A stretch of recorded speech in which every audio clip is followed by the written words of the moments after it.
Good morning. I am here at the ESPN Wide World of Sports. It is the Springtime Surprise race weekend here at Disney. And back in August, I signed up for the 10-mile run. I was really excited about this run. And when I started my training, I was doing awesome. And in January, I don't even know what exactly happened, but something happened with my hip. And so I went to a chiropractor to try and get it fixed so I could get back to running, and discovered that I have a major issue going on with my neck, and it was not advised for me to continue running. So I have not been training since January, and my plan going into it was, well, they didn't say I couldn't run, they just suggested I don't run. And so I went, well, I'll take it easy, I'll start training for the 10-mile walking, and I was doing weighted walking with a weighted vest. And I was like, I'll just up my mileage so I can handle that, and I'll just kind of jog when I can and, take it easy. And then I got COVID last week. And so, everything I feel like has been completely undone because I have asthma, and so the COVID definitely hit my lungs. And I went to the gym this morning, and it was just a leg day, and I was dying. I thought I had run a marathon at that point. So I don't even know if I'm going to show up for the race on Sunday. It's going to kind of depend on how I'm feeling as far as my lungs go, and do I think I can handle it. It sucks to pay this much money and know that I'm not going to be able to run it the way I wanted to run it, and to think that I may go out there to try it and not even finish. I might get picked up by the balloon ladies, who knows.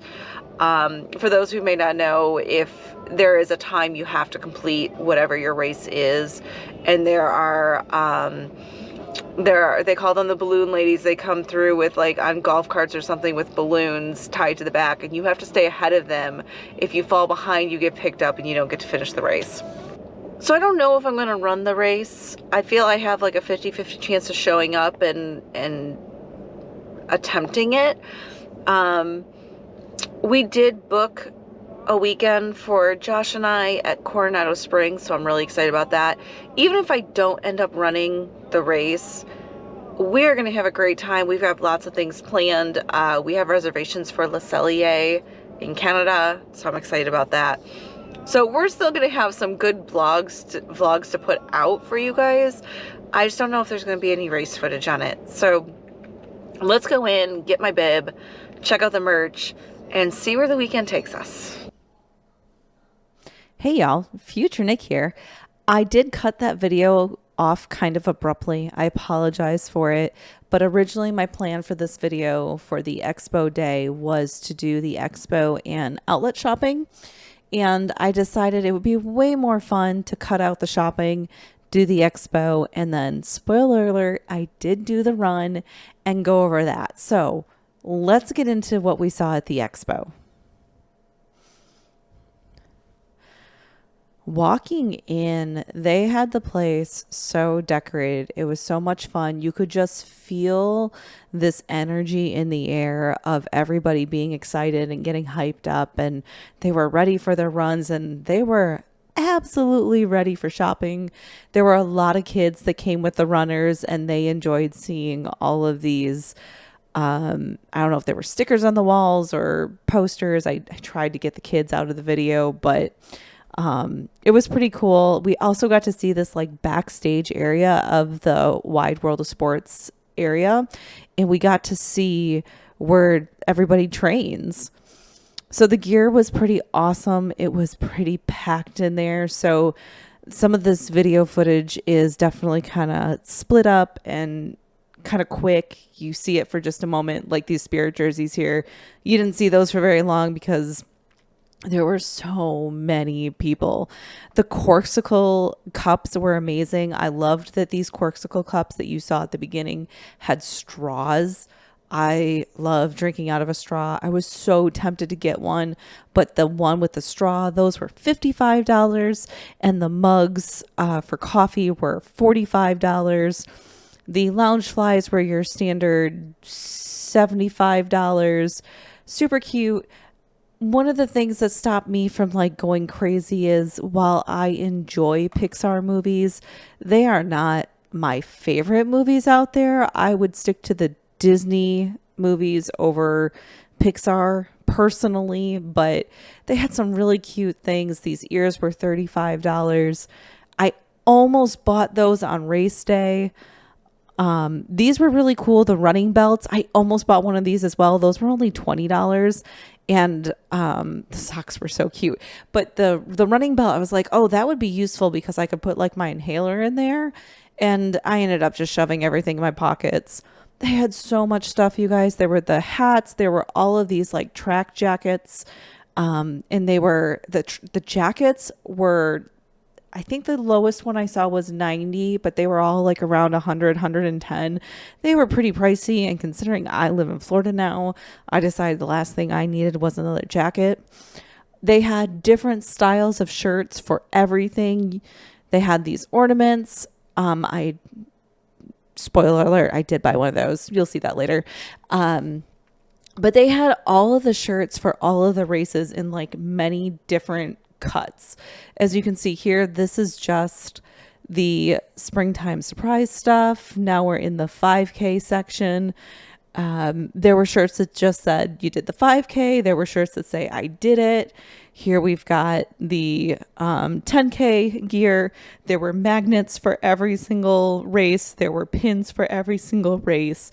There was also the challenge, which is doing all of the races. So you do the 5K, the 10K, and the 10 miler. So you do 19.3 miles. So they had gear for that specifically. I know that's what I ran with my friend Robin, and she did the challenge. This is one of my end goals by all means. I want to do a challenge weekend by the time I turn 40. They also had just Disney Run stuff where every mile is magic. They had the limited magic bands. These spirit jerseys were pretty awesome. Kind of remind me of the Orlando Magic vibe if you're into NBA. Like the colors are just the same. I almost again got another one of these Corksicles. I was like, I love this. So I did not, but they were, all the gear was so good. And as you can see, it was very, very crowded during all this shopping. I saw people, they literally had, and I don't know, maybe you noticed it or not, they just had armfuls of shirts and track jackets and these leggings. Like they had leggings and shorts, and I was like, these are so cool. They had two different versions of the I Did It for the 10 miler. And this was the stuff I was most interested in. So I kind of came up and close to show you guys what these looked like, because that's the race that I was signed up for. I did end up buying that tank top on the day of the race. I loved that track jacket. But again, I didn't need another one. I didn't need it. But they were so cute and they were so comfy. Well, that experience was completely overwhelming and electric at the same time. Like the energy in the merch store was wild. And unfortunately, my battery died in the middle of recording in the merch store. Or I guess at the end, I saw most of the stuff, but I didn't get to take any video at the expo. The expo was just a lot of vendors, so it's not really my thing. But I could not believe how many people were spending hundreds and hundreds of dollars on all of this merch gear. And I mean, I get it. I wanted a lot of stuff, but all I ended up buying was my Christmas ornament. And I think part of that was just because I don't know if I'm even going to be able to do it. And so I didn't want to buy a bunch of gear and then feel like it didn't even show up and I have all this gear. That being said, the energy in there was so awesome that I was like, I can't believe I'm not even going to try this. Like, I got to be able to walk it, right? Like, I think technically the race starts at 5 and in the morning, and I think you have to be done by like 10, like after the last corral goes through. So there's a lot of time to do it. I should just show up, right? I should just show up. So I am in corral C. I'm guessing that means I'm the third one to go to start. So that should give me a lot of time. I don't know how spaced out the corrals are. I will say it was a little confusing. You picked up your bib and then you had to go to the expo to get your free shirt, which I have here.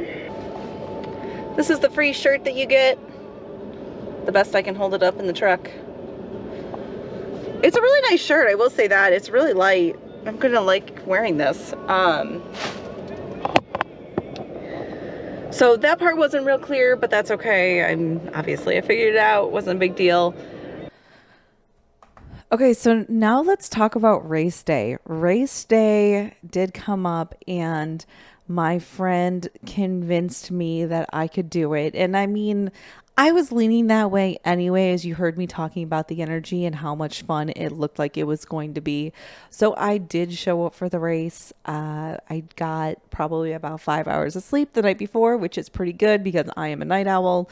We usually go to bed between 12 and 1, and I had to be up at 3. So me getting almost 5 hours of sleep was a big deal.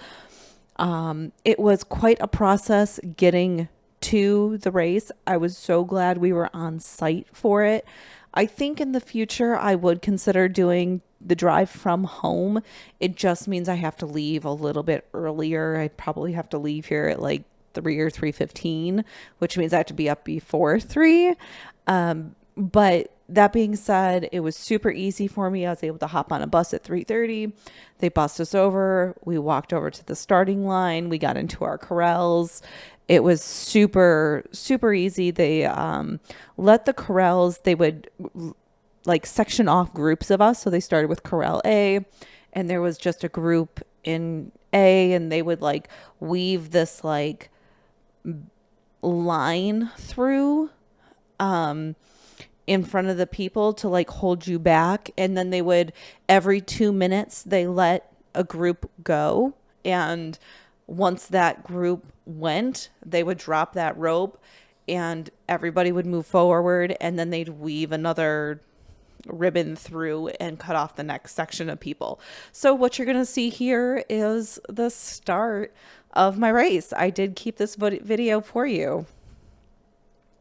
2, 1.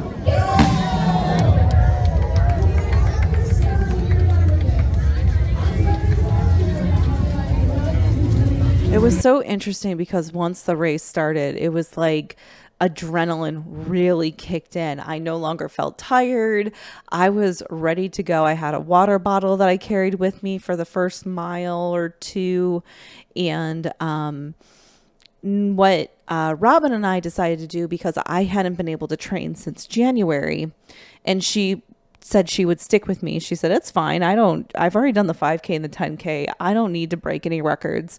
I'll just hang out with you and we'll do what you can. And I said, okay. So what we ended up doing was every time we started a new mile, we jogged/ran a quarter mile of it. And then we would walk 3/4. And it really helped us kind of pace. By the time we were done with that 3/4 walking, we were able to run again, no problem. Running through Epcot was incredible. There were, and I don't think I got any footage of this, unfortunately. This is all on my cell phone. I did not bring my GoPro with me, so some of the footage is kind of shaky because I'm walking without stabilization like the GoPro has, and plus it was dark. You wouldn't have gotten footage of that anyway. It would not have looked good. So this is all from my phone, and it was really cool when we were running through the countries because there were actually cast members from the countries dressed in their uniforms for their countries. They had their flags. They were cheering and waving them, and it was so cool.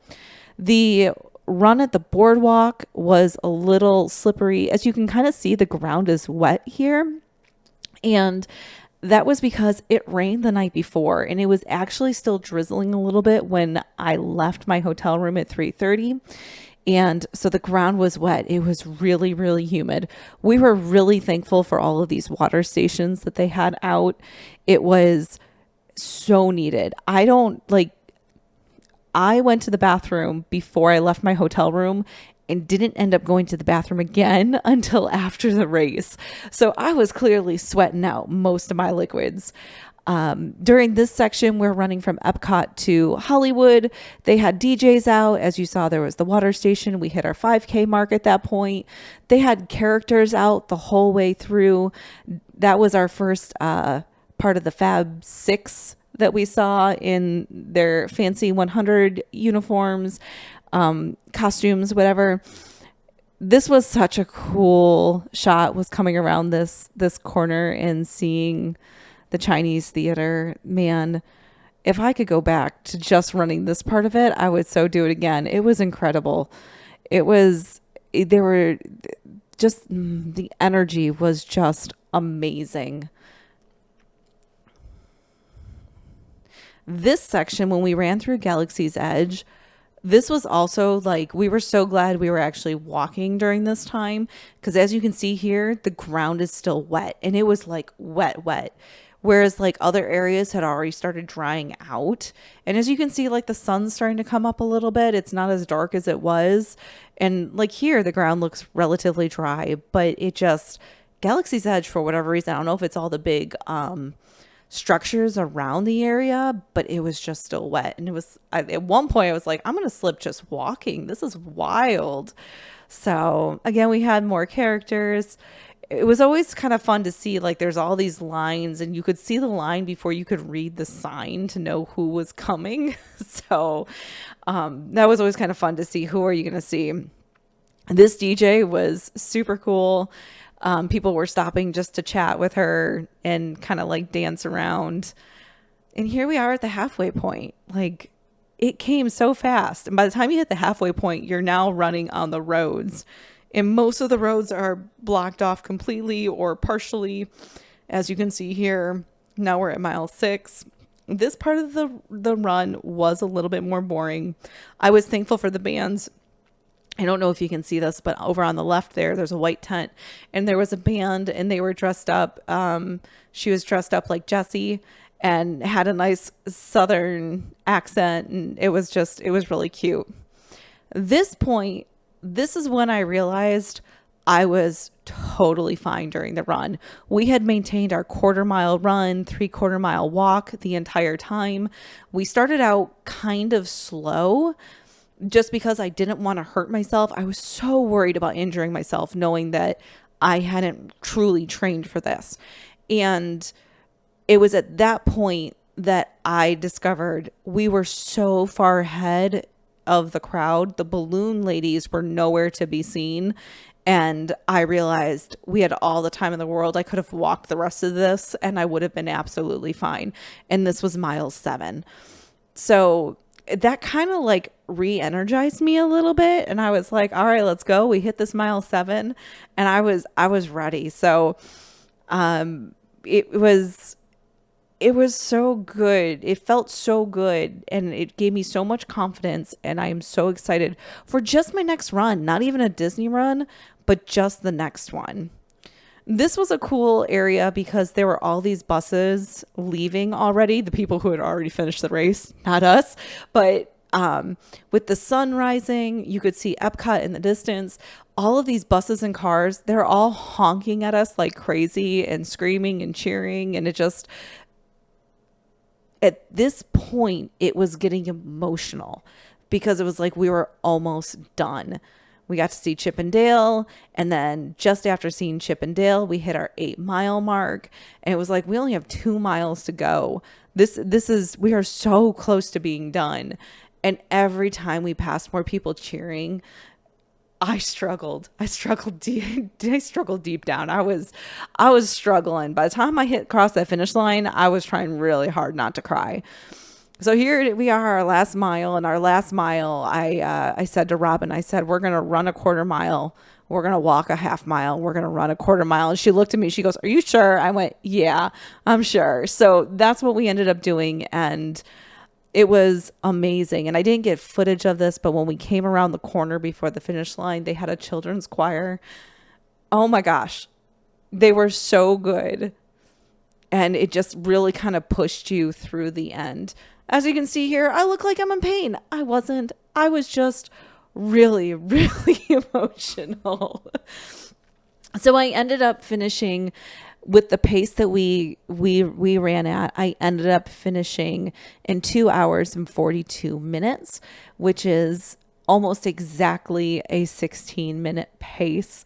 And I was so proud of that, because like the 16-minute pace is what you were supposed to maintain or better. You were not supposed to drop below that. Otherwise you get swept. Of course, that's if you fall to the very back of the line. And thankfully for me, I was not. We started the race at 5:35 in the morning. So we were about halfway through the corrals, I would say. So there was still another half an hour of people behind me starting the race. And so just knowing though that I was able to keep that pace with zero training, essentially. Now I work out 3, 4, 5 days a week. I work out in a gym. I've mostly just been doing strength training. I have not been doing any sort of cardio. I do believe that has helped me. And the fact that I have been working out consistently for over 2 years does help me. But that being said, if you're ever thinking about doing a Disney race, do it. Even at, the 5Ks, there's no time limit on it. So there's that to keep in mind too. If you just want to go do a 5K, you can walk that whole thing. You can take 3 hours to do it if you need to. You've got that time for the 5K. As you start to ramp up the mileage, they do have the limits. You need to keep the 16-minute pace. And that was challenging to me. And that's what I like. I like to be challenged that way. So just something to keep in mind. If you guys do have questions, please ask them. I'm sure I left some things out. Like I'm now 2 days out from this run. I feel great. I was never super sore. The only thing that bothered me was my feet hurt really bad. Looking back, I may spend less time in the parks next time leading into the race, because we did spend all day Friday in the parks, in which that video should be coming out later, either later in the week or early next week, because we tried all the food and we did all the drink and we went to Le Cellier and it was awesome. So that video is coming. I just wanted to push this run video out first for you guys so you could see how it was. So if you have questions, ask them. I'll do my best to answer them. I am hoping once I get my next x-rays done, which should be in the next month here, crossing my fingers, things will be looking good. And I'm hoping to sign up for a race in the Princess Weekend, which is in February. And that sign up comes next month, I believe. Or is it June? I don't know. I'll have to look it up. So without further ado, I'll see you guys on the next trip.